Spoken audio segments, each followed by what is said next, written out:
so lonely, broken angel. I am so lonely, broken angel. একা একা আর ভালো লাগে না। কত বছর হয়ে গেল আমি এই বনে একা বাস করছি। আমার সঙ্গে কেউ কখনো দেখা করতে আসে না। আমি জীবনে কিছু মজা করতে চাই। আমি চাই কেউ আমার জাদুর প্রশংসা করুক। হায়, আমার মনে হচ্ছে আমাকে এই জঙ্গলের বাইরে গিয়ে কোনো জীবন সঙ্গী খোঁজা উচিত, যে আবার আমাকে জীবিত অনুভব করাতে পারবে।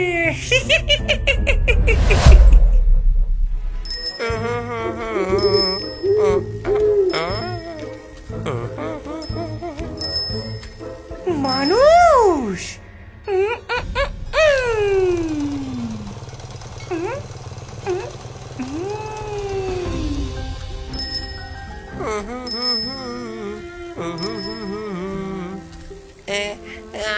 আমি বড়ই একা। কেউ কখনো আমার সাথে কথাই বলে না, কেউ আমাকে পছন্দই করে না, কেউ আমাকে ভালোবাসে না। আমার জীবনে একজন সঙ্গী দরকার, এমন কেউ যে আমাকে একটু হাসাতে পারে।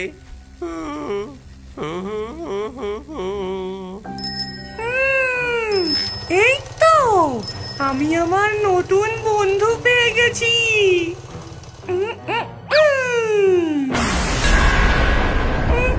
দয়া করে আমাকে সাহায্য করো, প্লিজ প্লিজ থামো। হাই, তুমি কি কোনো সমস্যায় পড়েছো? আমি এই বনে হাঁটতে এসেছিলাম, কিন্তু এখন আর পথ খুঁজে পাচ্ছি না। আমার খুব ভয় করছে। আমি জানি না আমি কিভাবে ফিরবো। তুমি কি আমাকে সাহায্য করবে? হ্যাঁ, অবশ্যই আমি তোমাকে সাহায্য করব।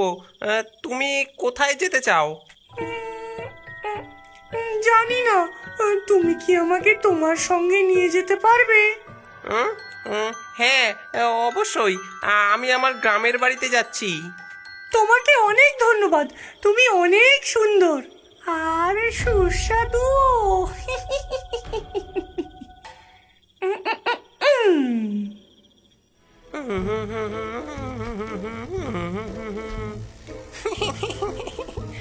আজকে যে কার মুখ দেখে উঠেছিলাম, আজকে তো আমার মনে হয় লটারি লেগে গেল। পাঁচু সাইকেল চালাতে থাকে। এদিকে পেছনে বসে থাকা সেই মেয়েটি তার আসল রূপে ফিরে আসে, কিন্তু পাঁচু এইসব কিছুই খেয়াল করে না। এদিকে সেই ডাইনি তার লম্বা লম্বা নখ পাঁচুর পিঠে ঢুকিয়ে রক্ত বের করতে থাকে।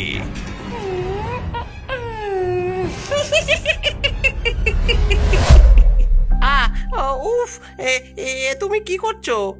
কিচ্ছু নয় গো সোনা, আমি তোমার পিঠে আমার নাম লিখছি।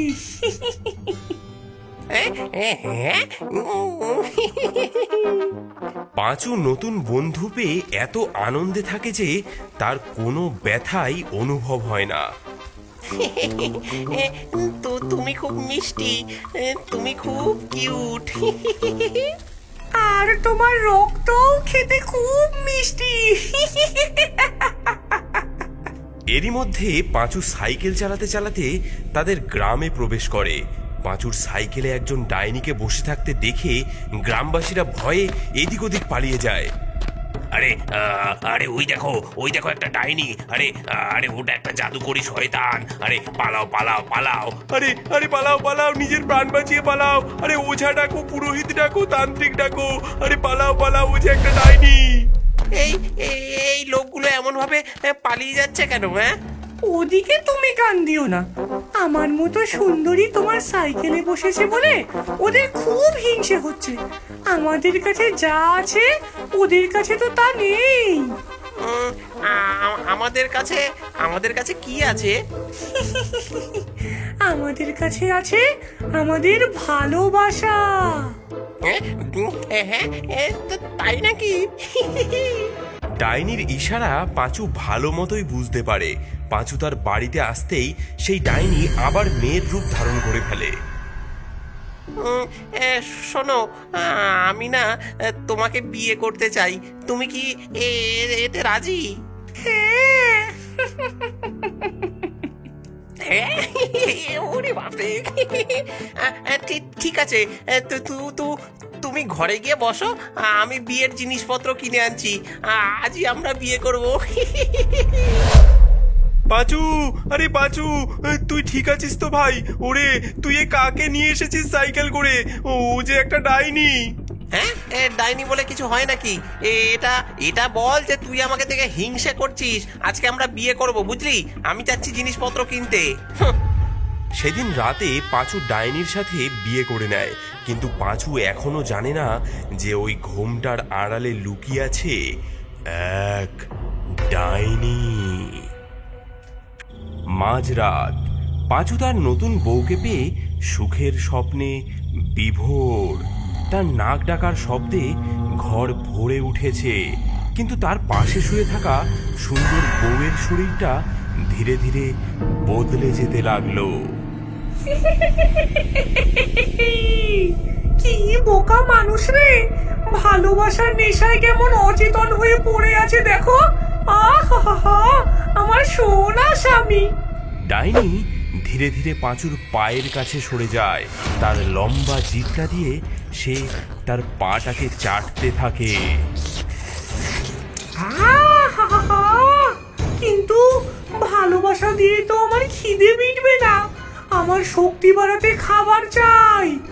আজ রাতের খাবার হবে তোর এই সুন্দর পাটা। আহা! ডাইনি পাঁচুর পায়ের ওপর ঝুঁকে পড়ে তার গোটা পাটা চিবিয়ে খেতে লাগলো। ঘর থেকে শুধু কড়মড় কড়মড় করে হাড় ভাঙার মতো একটা শব্দ ভেসে এলো। পাঁচু ছিল প্রেমে অন্ধ। ভালোবাসার জাদু তাকে এতটাই কাবু করে ফেলেছিল যে নিজের শরীর ছিঁড়ে খাওয়া ভয়ঙ্কর সেই যন্ত্রণা সে টেরই পেল না।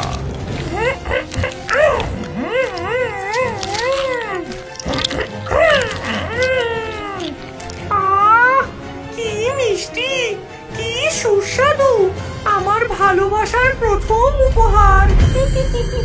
পেট পুড়ে খেয়ে ডাইনিটা আবার সুন্দরী মেয়ের রূপ ধারণ করে পাঁচুর পাশে শুয়ে পড়ল, যেন কিচ্ছুই হয়নি। পরদিন সকালে একরাশ খুশি নিয়ে পাঁচুর ঘুম ভাঙল। সে আড়মোড়া ভেঙে বিছানা থেকে নামতে গেল, কিন্তু নামতে গিয়েই ধরাম করে মাটিতে পড়ে গেল।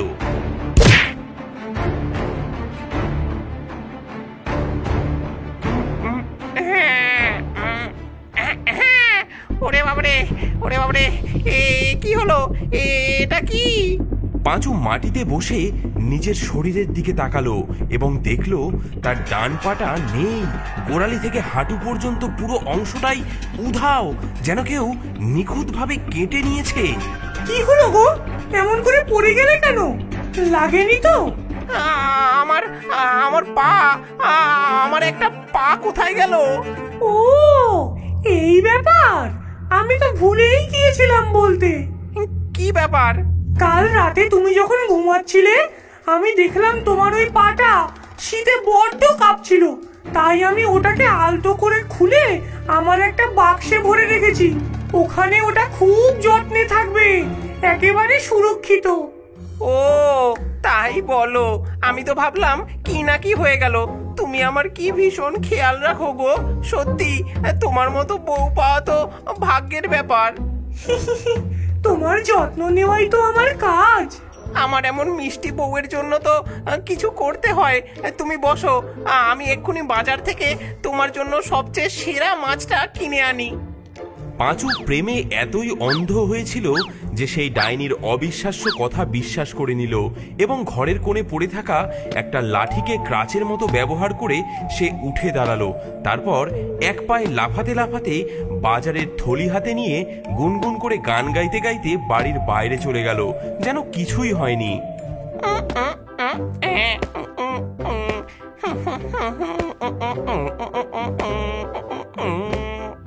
ওই দেখ, ডাইনির বর যাচ্ছে। কাল রাতে ডাইনিটা নাকি ওর একটা পা খেয়ে নিয়েছে। কি সর্বনাশ, কি সর্বনাশ! ছেলেটা শেষ হয়ে গেল যে। পাঁচু ভাই, তোর এ কি অবস্থা? তোর একটা পা কোথায়? আমি বলেছিলাম না ওটা ডাইনি, ও তোকে পুরোটা খেয়ে ফেলবে। আরে ধুর, ভালোবাসার জন্য তো কিছু একটু ত্যাগ করতেই হয় ভাই। ও আমার কত খেয়াল রাখে জানিস, বলেছে আমার পাটা নাকি ওর কাছে যত্ন করে রাখা আছে। তোর মাথা একদম খারাপ হয়ে গেছে। চল এখান থেকে, চল ওঝার কাছে চল। হ্যাঁ, চুপ কর তো, আমার বউয়ের জন্য বাজার করতে এসেছি। দেখ ওর জন্য কেমন লাল টুকটুকে শাড়ি আর কাঁচের চুড়ি কিনবো। হ্যাঁ। পাঁচু তার বন্ধুর কোনো কথাই শোনে না। সে খোঁড়াতে খোঁড়াতেই তার ডাইনি বউয়ের জন্য বাজার করে, শাড়ি কেনে, গয়না কেনে।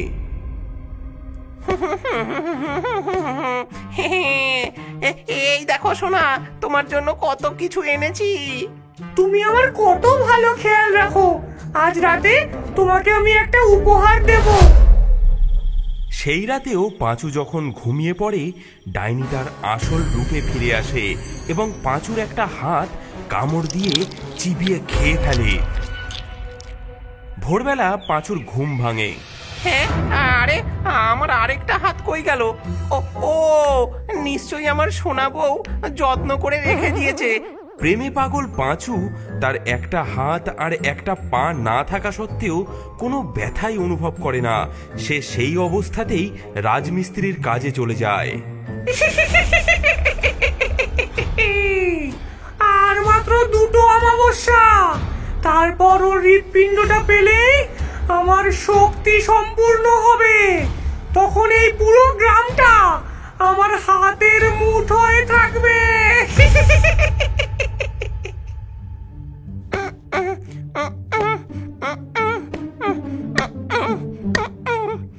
ভাই, তোর এই অবস্থা আমি আর দেখতে পারছি না। তুই তো শেষ হয়ে যাবি। আরে ধুর ধুর, আমার কিচ্ছু হবে না। ভালোবাসা থাকলে কোনো কিছুই অসম্ভব নয়। হ্যাঁ। জগা বুঝতে পারে পাঁচুকে বলে কোনো লাভ নেই, তাকে বাঁচাতে হলে অন্য কোনো উপায় ভাবতে হবে। সেদিন সন্ধ্যায় জগা গ্রামের সবচেয়ে পুরনো ওঝার কাছে যায় এবং একটা বুদ্ধি বের করে। বাবা, ওকে বাঁচানোর কি কোনো উপায় নেই বাবা?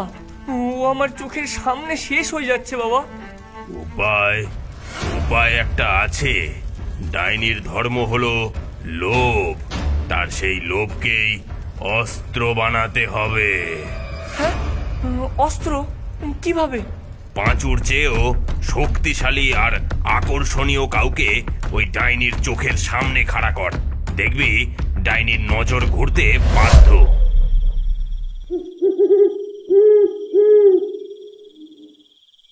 ভোলা, ভোলা ভাই, তোমাকে আমার একটা উপকার করতে হবে। গ্রামটাকে যে বাঁচাতে হবে। হ্যাঁ, কি হয়েছে? তোমাকে পাঁচুর বউকে পটাতে হবে। হ্যাঁ, মানে পাঁচুর বউ তো পরীর মতো সুন্দরী, কিন্তু সবাই বলছে ও নাকি ডাইনি। আমি বাবা ওসবের মধ্যে নেই। আরে ভয় নেই, তোমাকে শুধু অভিনয় করতে হবে। তুমি রোজ সন্ধ্যায় পাঁচুর বাড়ির সামনে গিয়ে গান গাইবে আর নিজের শক্তি প্রদর্শন করবে। ডাইনি তোমাকে দেখলে পাঁচুকে ছেড়ে তোমার দিকেই ঝুঁকবে। এটাই ওকে হারানোর প্রথম ধাপ। ভোলা প্রথমে ভয় পেলেও গ্রামের বিপদের কথা ভেবে রাজি হয়ে যায়। সেদিন সন্ধ্যায় ভোলা পাঁচুর বাড়ির সামনে গিয়ে তার পেশি ফুলিয়ে গান গাইতে শুরু করলো। ও সুন্দরী, ও সুন্দরী, তোমার জন্য এনেছি আমি প্রেমেরই সন্দেশ। তোমার ওই রূপের আগুন পুড়ে মরতে আমার লাগে না যে ভয়। বাহ, এই ছেলেটা তো পাঁচুর থেকে অনেক বেশি শক্তিশালী আর সুস্বাদু। এর হৃৎপিণ্ডটা পেলে আমার শক্তি আরো 10 গুণ বেড়ে যাবে। পাঁচু তখন ঘরে বসে তার ডাইনি বউয়ের পা টিপে দিচ্ছিল। ডাইনি হঠাৎ পাঁচুকে সরিয়ে দিয়ে বাইরে বেরিয়ে আসে। কে তুমি? কি চাও? আমি তোমার প্রেমে পড়েছি। আমি পাঁচুর থেকেও তোমাকে বেশি ভালোবাসি। শুনেছিস, আমার জন্য নতুন আরো শক্তিশালী একজন এসেছে। তোর মতো খুঁতওয়ালা শক্তিহীনকে আমার আর দরকার নেই। তুই এখন মুক্ত। দরকার নেই, এই কথাটা শোনার সাথে সাথে পাঁচুর ওপর থেকে ভালোবাসার জাদুর ঘোর কেটে যেতে শুরু করে। ডাইনির বলা কথাগুলো পাঁচুর কানে বিষের মতো বিঁধল। যে ভালোবাসার জন্য সে নিজের অঙ্গ প্রত্যঙ্গ হারিয়েও কোনো ব্যথা পায়নি, সেই ভালোবাসা এক মুহূর্তে মিথ্যে হয়ে গেল। আমার পা! কি হলো? এ কি যন্ত্রণা! ওরে বাবারে! জাদুর ঘোর কেটে যাওয়ার সাথে সাথেই পাঁচুর সমস্ত শারীরিক যন্ত্রণা ফিরে আসে। সে মাটিতে লুটিয়ে পড়ে যন্ত্রণায় ছটপট করতে থাকে।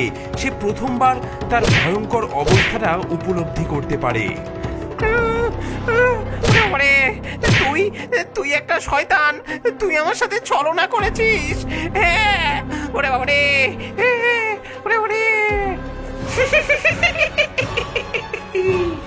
তোর মতো বোকাকে ব্যবহার করা কত সহজ!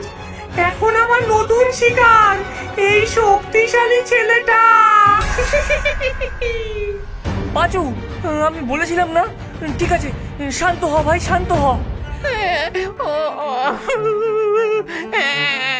আমি ওকে ভালোবেসেছিলাম, আমার সাথে এরকম করলো। আমি ওকে শেষ করে দেবো জগা। আমি আমার প্রতিশোধ নেব। প্রতিশোধ আমরা নেবই পাঁচু, প্রতিশোধ আমরা নেব, কিন্তু তার আগে ওর দুর্বলতা জানতে হবে। ওঝা বলেছেন যে জিনিস দিয়ে ডাইনি প্রথম সম্পর্ক স্থাপন করবে সেই জিনিসটাই হবে তার প্রাণ ভোমরা। সম্পর্ক স্থাপন? বিয়ে? বিয়ের শাড়ি জগা, আমি বাজার থেকে যে লাল বেনারসিটা কিনে এনেছিলাম ওটাই ওর দুর্বলতা। পাঁচু আর জগা দুজনে মিলে ডাইনিকে শেষ করার জন্য এক ভয়ঙ্কর পরিকল্পনা তৈরি করলো। ডাইনি তখন ভোলাকে বশে করার চেষ্টায় ব্যস্ত। সে ভোলাকে তার গুহার কাছে নিয়ে যাওয়ার পরিকল্পনা করছে। সেই সুযোগে পাঁচু আর জগা তাদের শেষ চাল চালে। তারা ঘরে ঢুকে সেই শাড়িটা খুঁজতে লাগলো। পাঁচু, পাঁচু, শাড়িটা কোথায় রেখেছে? এখানে নেই। সিন্ধুকে, চাবিটা বালিশের নিচে থাকে।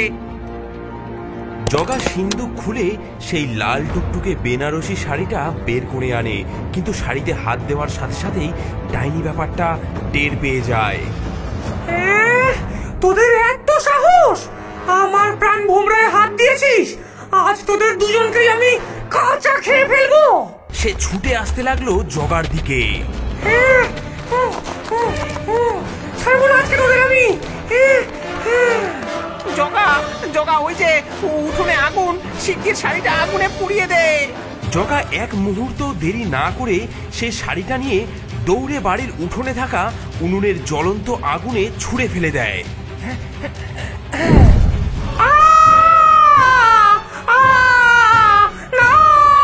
চলে গেলাম, পুড়ে গেলাম। ওরে, সব শেষ ভাই, সব শেষ। ডাইনি আর নেই ভাই। হ্যাঁ, ধন্যবাদ, ধন্যবাদ জগা, আমাকে তুই বাঁচিয়েছিস এই ডাইনির হাত থেকে।